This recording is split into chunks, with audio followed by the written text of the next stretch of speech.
Very very welcome to all साथियों। Exam fighter number 1 पे आप सभी का हार्दिक स्वागत है। जेपीएससी पीटी जीएस पेपर 1 के क्लासेस में आप सभी का बहुत बहुत स्वागत है।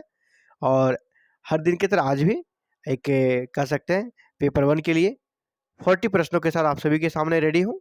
और ये 40 प्रश्न ऐसे प्रश्न जो पिछले किसी न किसी झारखंड के एग्जाम में आए हुए हैं, चाहे वो जेपीएससी से के एग्जाम हो, जीएसएससी के एग्जाम हो। ये प्रश्न आए हुए प्रश्न है और इसीलिए ये प्रश्न आपके कह सकते हैं रिपीट होंगे। जो 40% प्रश्न आते हैं ट्रेडिशनल, वहाँ पे आपको सीधे ये प्रश्न मिलेंगे। तो चलिए, और यहाँ पर सिर्फ क्वेश्चन आंसर को भी नहीं देखते हैं, बल्कि उसका डिस्कशन भी करते हैं, जिससे आपका सिलेबस भी बहुत ही शानदार तरीके से कंप्लीट हो जा रहा है। और यहाँ पर क्वेश्चन आंसर के साथ साथ आप जहाँ भी दिक्कत होती है उस कॉन्सेप्ट को भी आपको दिलाने का प्रयास किया जाता है, ताकि आपका कहीं से भी कोई कन्फ्यूजन ना रहे और जो भी प्रश्न आए वो अच्छे से कर सके और सिलेबस भी आपका ऐसे ही बड़े आराम से कंप्लीट हो जाए और साथ ही साथ प्रैक्टिस सेट भी आपको सॉल्व हो जाए। तो पहला प्रश्न आपके सामने, पहला प्रश्न यह है कि राष्ट्रपति कितने समयांतराल के पश्चात वित्त आयोग का गठन करता है। तो राष्ट्रपति जो वित्त आयोग का गठन करता है वो आपका प्रत्येक 5 वर्ष के पश्चात करता है। वित्त आयोग कितने साल के बाद करता है? 5 साल। नेक्स्ट, भारतीय संविधान में शामिल समवर्ती सूची किस देश के संविधान की देन है? जैसे कि भारतीय संविधान की जो 7वीं अनुसूची है, 7वीं अनुसूची में 3 सूचियां हैं। एक केंद्र सूची, दूसरा राज्य सूची, तीसरा समवर्ती सूची। केंद्र सूची पर कानून केंद्र सरकार बनाती है, राज्य सूची पर राज्य सरकार, और समवर्ती सूची पर ये दोनों बना सकती है। समवर्ती सूची पर जो यहाँ पे होता है ना, उसमें दोनों ही कानून बना सकती है, केंद्र भी और राज्य भी इस पे कानून बना सकते हैं समवर्ती सूची पे। तो समवर्ती सूची में जो सब्जेक्ट लिए गए हैं, ये किस देश के संविधान से ली गई है? तो ऑस्ट्रेलिया की, ऑस्ट्रेलिया के संविधान से ली गई है समवर्ती सूची। संविधान के किस भाग में मौलिक अधिकारों के प्रावधानों को शामिल किया गया है? संविधान के किस भाग में मौलिक अधिकार के प्रावधानों को शामिल किया गया है? तो भाग 3 में, भाग 3 में मौलिक अधिकारों के प्रावधानों को शामिल किया गया है। चलिए आगे बढ़ते हैं। क्योंकि संविधान में कितने भाग है? टोटल 22 भाग है।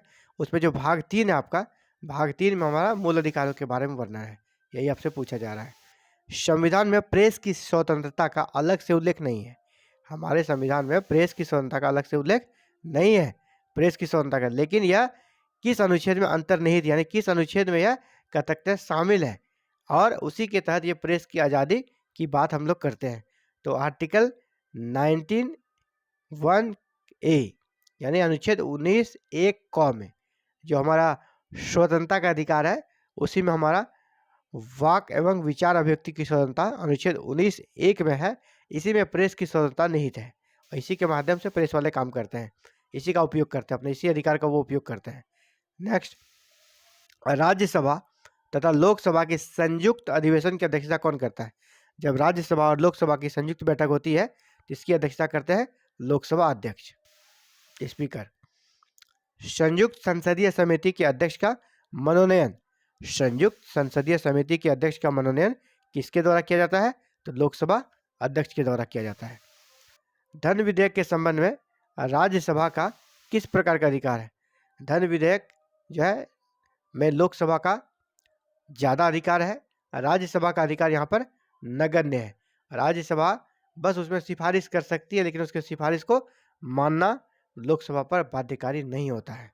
तो धन विधेयक के समय राज्यसभा का किस प्रकार का अधिकार है? केवल सिफारिश करने का, लेकिन उसकी सिफारिश लोकसभा पर डिपेंड करता है, माने या ना माने। अगर सिफारिश उसकी नहीं मानी जाती है तो उसको वैसे ही पारित मान लिया जाएगा। लोकसभा के निर्वाचन क्षेत्रों का परिसीमन कौन करता है? परिसीमन आयोग करता है। परिसीमन आयोग का गठन किया जाता है, वही निर्वाचन क्षेत्रों का परिसीमन करता है, यानी उसकी सीमा का निर्धारण करता है। किसी भारतीय नागरिक द्वारा विदेशी नागरिकता अर्जित कर लेने पर उनकी भारतीय नागरिकता का क्या होता है? स्वतः समाप्त हो जाता है।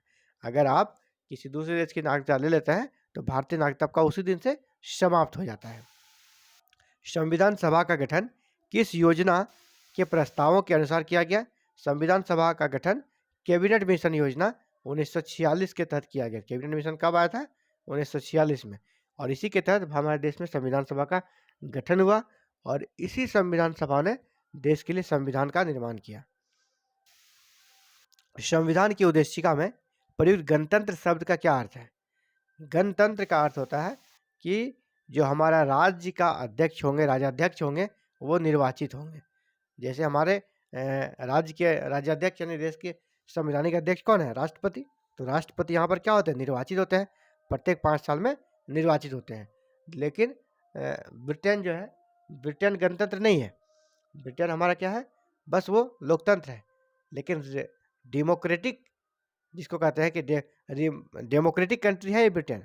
इंडिया भी डेमोक्रेटिक कंट्री है, लेकिन हम इंडिया रिपब्लिक डेमोक्रेटिक है ना, गणतांत्रिक लोकतंत्रात्मक राज्य है, जबकि ब्रिटेन नहीं है। क्योंकि वहाँ का जो राज्याध्यक्ष होते हैं, वहाँ हेड ऑफ द स्टेट है कौन है?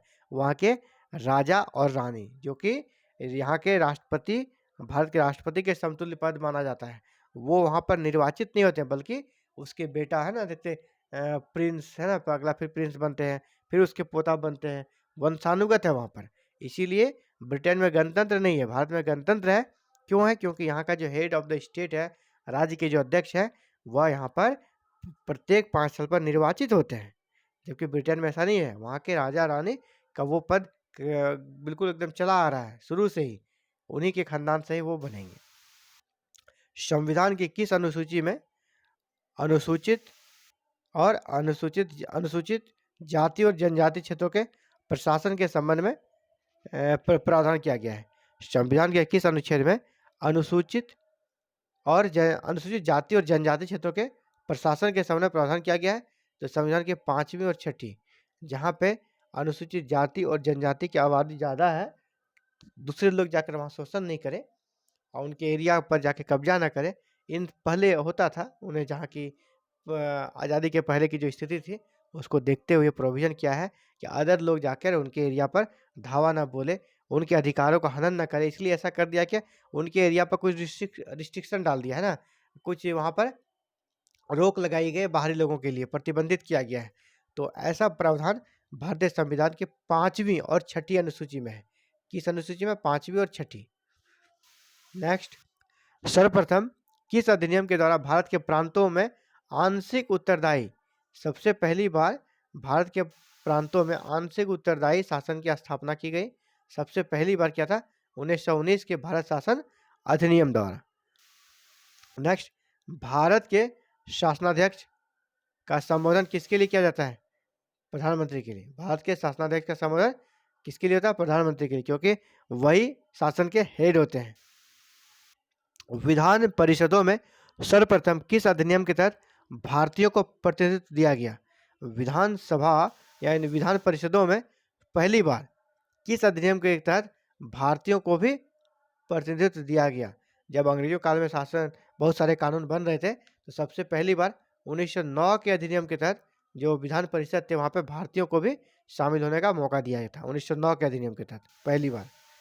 किसकी अनुमति से कोई भारतीय नागरिक विदेशी सरकार से कोई उपाधि या सम्मान प्राप्त कर सकता है? विदेशी देश से कर सकते हैं, विदेशी सरकार से कोई सम्मान या उपाधि आपको प्राप्त करना है, तो इसके लिए भारत की राष्ट्रपति की अनुमति लेनी है। किसकी? भारत के राष्ट्रपति की अनुमति आपके लिए जरूरी होगी। नेक्स्ट, संविधान के किस संशोधन द्वारा मौलिक अधिकारों की संख्या घटा दी गई?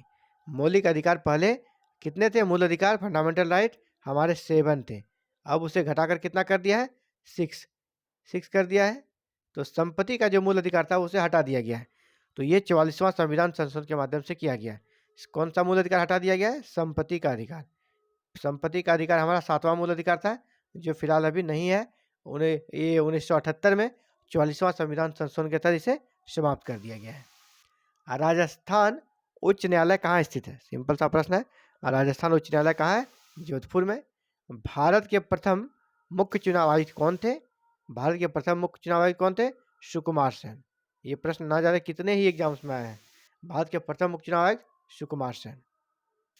आगे, भारत की सर्वोच्च निधि क्या है? भारत का सर्वोच्च निधि कह सकते हैं क्या है?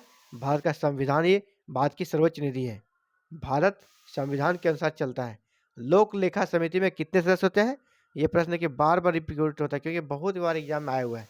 लोक लेखा समिति में 22 मेंबर होते हैं, जिसमें आपका 15 और 7 का रेशियो चलता है।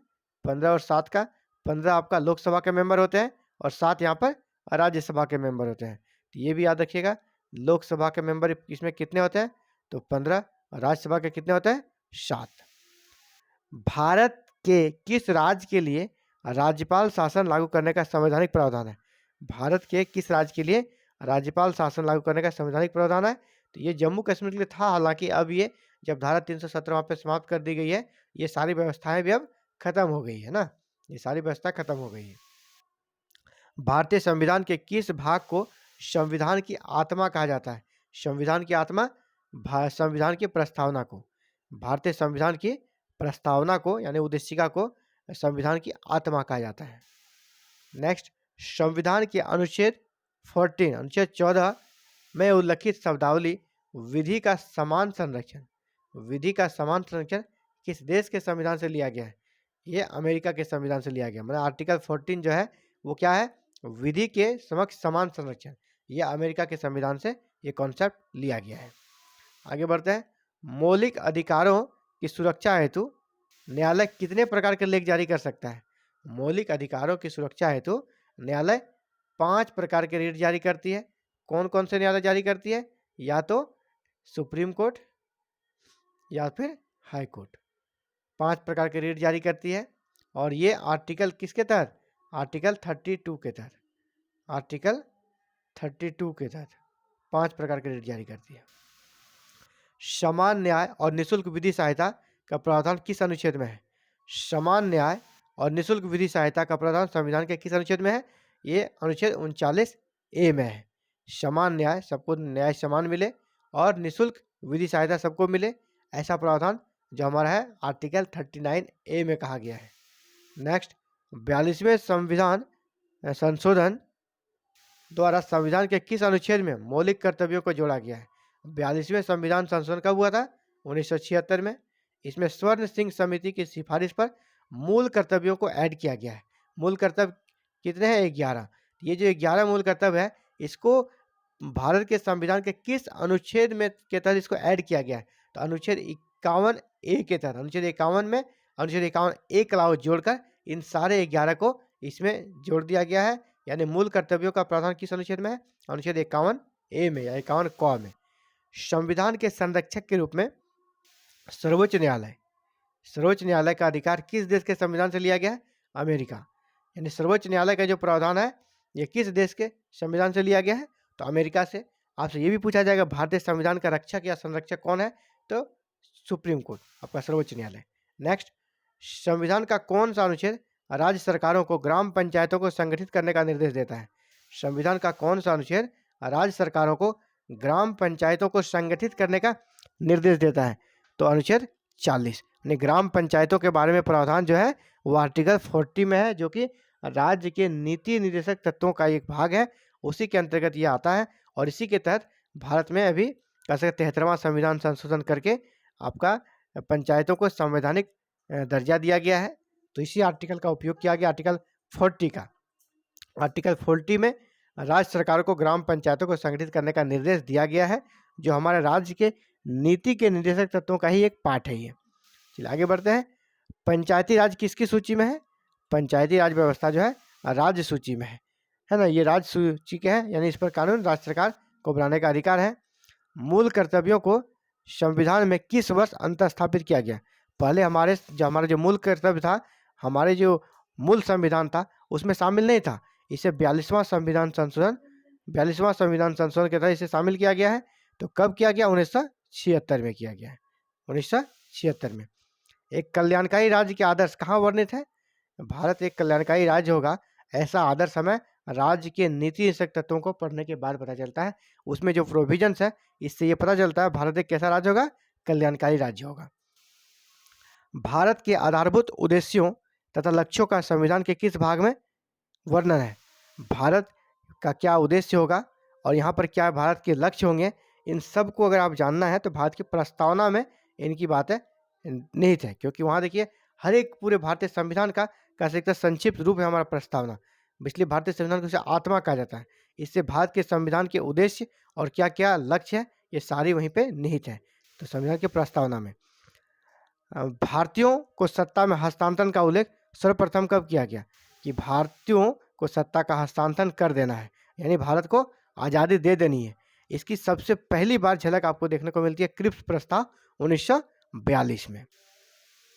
ब्रिटिश संसद के लिए चुने जाने वाले प्रथम भारतीय कौन थे? दादा भाई नौरोजी। यानी ब्रिटेन की संसद के लिए चुने जाने वाले पहले भारतीय थे दादा भाई नौरोजी। तो ये था साथियों आप सभी के लिए जेपीएससी पीटी जीएस पेपर 1 का क्लास। पेपर 1 में भी हम लोग देख रहे हैं इंडियन पॉलिटी, भारतीय राज्य व्यवस्था, और भारतीय राज्य व्यवस्था में हम लोग एवरीडे 40 प्रश्नों को सॉल्व कर रहे हैं। 40 प्रश्नों को सॉल्व कर रहे हैं। ये प्रश्न ऐसे होते हैं जो पिछले एग्जाम्स में आए हुए हैं, जिससे क्या होता है कि आपका प्रीवियस ईयर भी हो जाता है, प्रैक्टिस सेट भी सॉल्व होता है, अपनी तैयारी को भी आप जज कर पा रहे हैं, इसके साथ ही सिलेबस भी आपका कंप्लीट हो जा रहा है। ये 3 काम आपको एक साथ हो रहा है।